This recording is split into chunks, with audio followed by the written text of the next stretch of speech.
اعوذ باللہ من الشیطان الرجیم بسم اللہ الرحمن الرحیم وَإِذَا طَلَّقْتُمُ النِّسَاءَ فَبَلَغْنَ أَجَلَهُنَّ فَأَمْسِكُوهُنَّ بِمَعْرُوفٍ أَوْ سَرِّحُوهُنَّ بِمَعْرُوفٍ وَلَا تُمْسِكُوهُنَّ ضِرَارًا لِتَعْتَدُوا وَمَنْ يَفْعَلْ ذَلِكَ فَقَدْ ظَلَمَ نَفْسَهُ وَلَا تَتَّخِذُوا آيَاتِ اللَّهِ هُزُوًا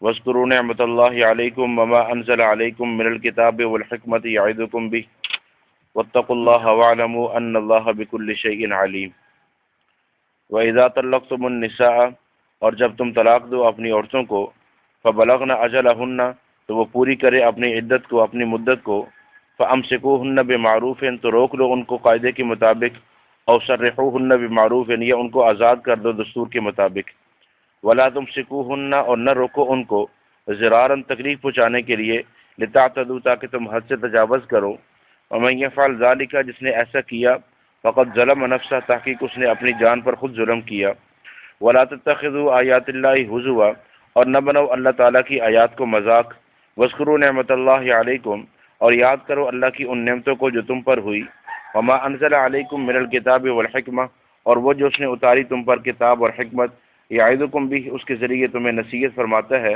واتقوا اللہ واعلموا اللہ سے ڈرو اور جان لو ان اللہ بکل شیء علیم بے شک اللہ تعالیٰ ہر چیز کے جاننے والے وَإِذَا طَلَّقْتُمُ النِّسَاءَ فَبَلَغْنَ أَجَلَهُنَّ فَأَمْسِكُوهُنَّ بِمَعْرُوفٍ أَوْ سَرِّحُوهُنَّ بِمَعْرُوفٍ یہ سورۃ بقرہ ہے اور اس کی آیت نمبر 231۔ اس سے پہلے اللہ رب العزت نے عدت کے مسائل کو بیان فرمایا، طلاق کے مسائل کو بیان فرمایا، اب بھی وہی مسائل چل رہے ہیں۔ آپ ایک بات کا اندازہ لگائیں کہ ایمان کے بعد دین اسلام میں سب سے زیادہ اہم چیز کیا ہے؟ نماز۔ ایمان کے بعد دین اسلام میں سب سے اہم چیز نماز ہے۔ پورے قرآن میں نماز کے اتنے مسائل بیان نہیں ہوئے جتنے طلاق نکاح کے مسائل بیان فرما رہے اللہ رب العزت، کیونکہ نماز اللہ کا حق ہے۔ اللہ رب العزت نے اتنا فرما دیا اقیم الصلاۃ آتوا الزکاۃ، اقیم الصلاۃ اقیم الصلاۃ یہ فرمایا، یا کچھ جگہوں پر یہ فرما دیا کہ صبح شام نماز پڑھو، یا 5 اوقات بیان فرما دیے۔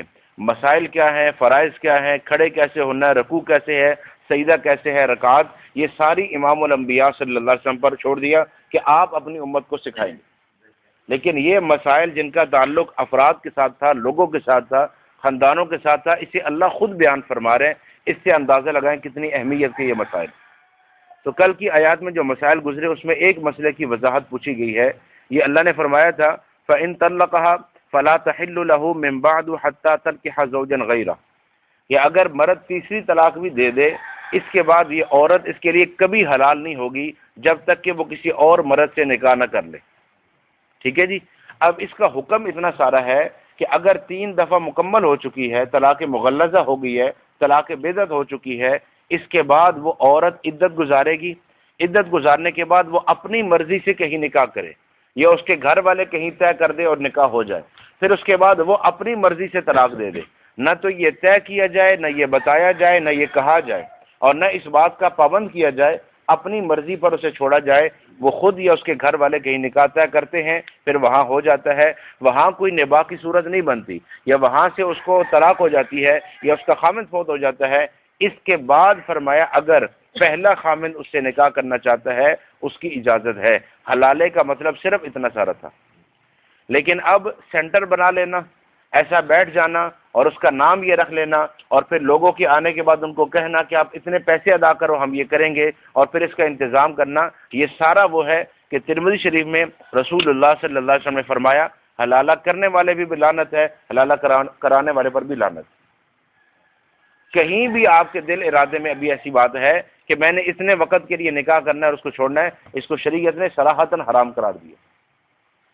تو یہ ایسا نہیں ہو سکتا، اس کو منع کیا گیا ہے۔ ہاں نبی پاک صلی اللہ علیہ وسلم کی زندگی میں آپ دیکھیں آپ نے کتنے نکاح فرمائے؟ 11۔ ان میں سے صرف ایک حضرت عائشہ رضی اللہ عنہا کنواری ہیں، باقی 10 ازواج وہ ہیں جن کے 2 نکاح پہلے ہو چکے ہیں، یہ کم از کم ایک نکاح ہے، اور آپ کی 3 ازواج وہ ہیں جن کی پہلے سے اولاد بھی ہے۔ خدیجہ رضی اللہ عنہ کی اولاد ہے، ام سلمہ رضی اللہ عنہ کی اولاد ہے، ام حبیبہ رضی اللہ عنہ کی پہلے اولاد ہے۔ تو نبی پاک صلی اللہ علیہ وسلم نے اور امت کو یہ تعلیم دی ہے۔ آج ہمارے معاشرے میں جہاں اور بہت سارے بگاڑ آئے، وہاں یہ بگاڑ بہت بڑا آیا کہ جس کا خامند فوت ہو جائے، جس کو طلاق ہو جائے، اول تو معاشرہ قبول نہیں کرتا اس سے نکاح کرنا، اور دوسرا گھر والے بھی اس کا نکاح نہیں کرنا چاہتے، اور یہ بہت بڑا بگاڑ ہے، اور اس کی وجہ سے معاشرے کے اندر جو گناہ اور خرابیاں آئی ہیں وہ آپ کے سامنے۔ اگر ہم شریعت کے مزاج کو چھوڑ دیں گے نا تو پریشان ہوں گے، خوشحال کبھی نہیں ہو سکتے۔ اب جب شریعت نے یہ کہا تھا کہ اس عورت کا نکاح ہونا چاہیے جس کو طلاق ہوئی ہے، جس کا خامند فوت ہوا ہے، تو ہمیں اس کی کوشش کرنی چاہیے۔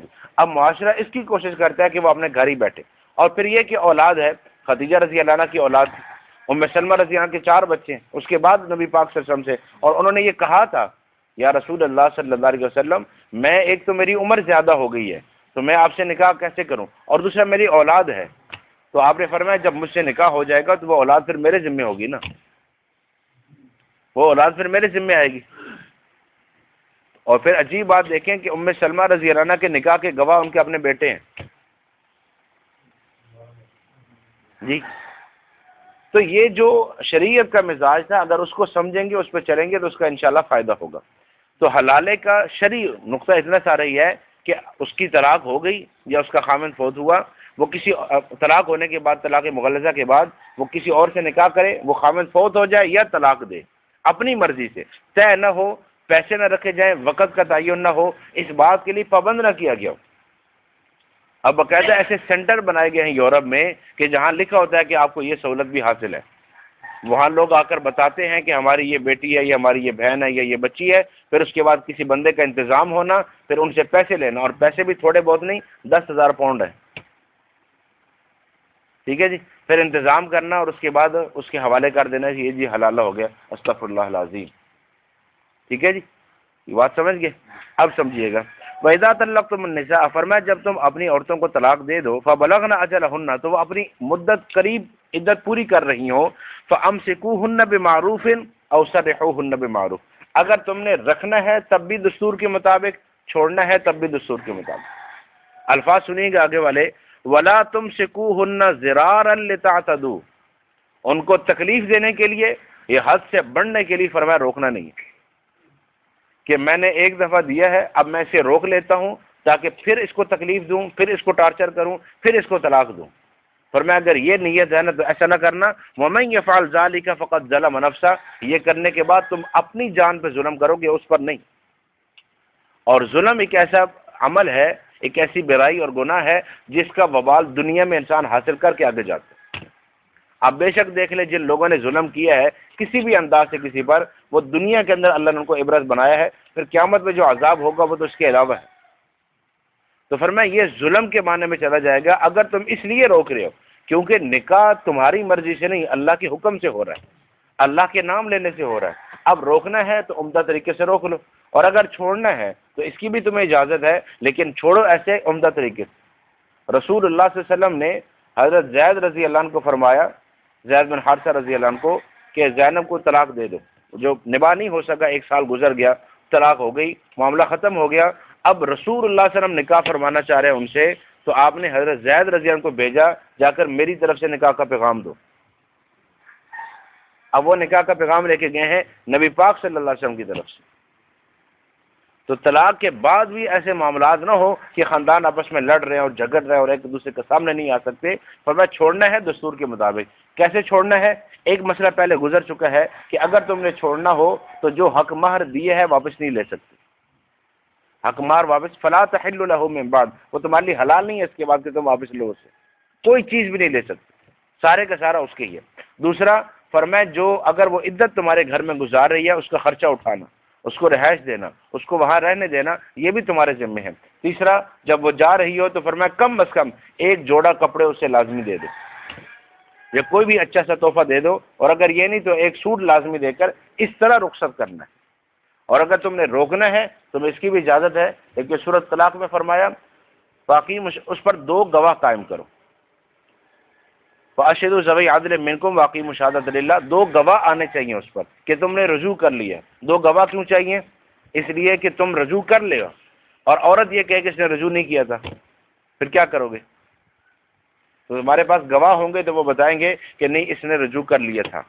یا اگر تمہارا خود اپنا ارادہ خراب ہو جائے کہ میں نے رجوع نہیں کیا تھا تو وہ تمہیں روک سکیں کہ یہ 2 گواہ موجود ہیں جن کے سامنے تم نے رجوع کیا، تو رجوع کرنا ہے اس پر گواہ چاہیے۔ چھوڑنا ہے فرمایا طریقہ کار یہ ہے، ایک تو حق مہر واپس نہیں لینا، دوسرا عدت گزارنے دینی ہے اس کو، تیسرا جب وہ جائے تو ایک سوٹ اس کو دینا۔ ولا تمسکوہن ضرارا لتعتدوا، اس لیے نہ روکو کہ تم تکلیف دو گے۔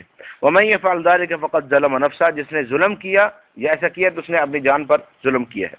ولا تتخذوا آیات اللہ ہزوا، فرمایا اللہ کی آیات کو مذاق نہ بناؤ۔ یہ کیسے بنایا جاتا تھا؟ زمانہ جاہلیت میں ایک تو طلاق دیتے رہنا اور سمجھنا اس کی حد ہی کوئی نہیں، تو یہ مذاق۔ دوسرا یہ ہے کہ طلاق دے دینا پھر کہنا میں نے مذاق کیا۔ زمانہ جاہلیت میں ایسا ہوتا تھا کہ غلام کو کہا کہ تم آزاد ہو، اور جب اس نے مان لیا کہ میں آزاد ہوں، کہ نہیں میں تو مذاق کر رہا تھا۔ بیوی کو کہا کہ تمہیں طلاق ہے، پھر کہا میں مذاق کر رہا تھا۔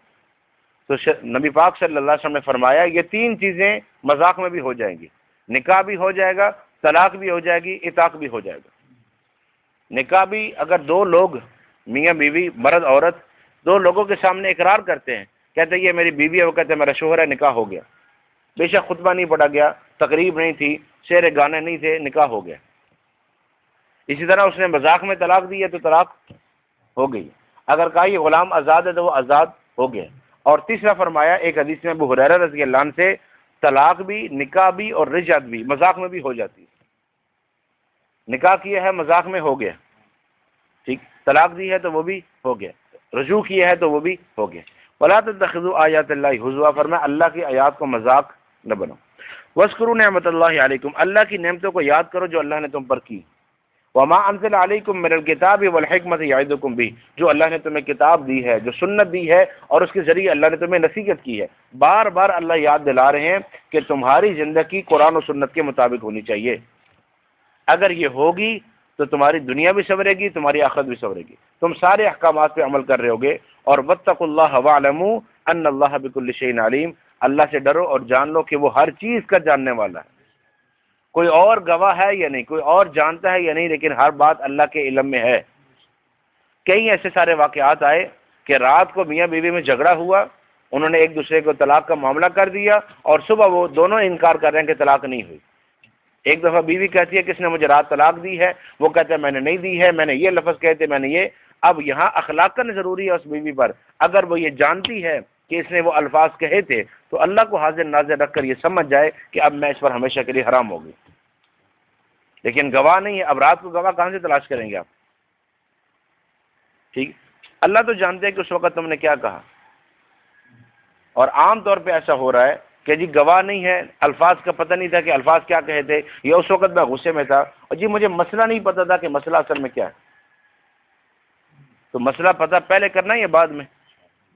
جی پہلے پتہ کریں نا کہ مسئلہ ہے کیا، بعد میں پتہ کرنا یہ کون سا مسئلہ ہے۔ اللہ تعالیٰ ہمیں سمجھنے کی توفیق دے۔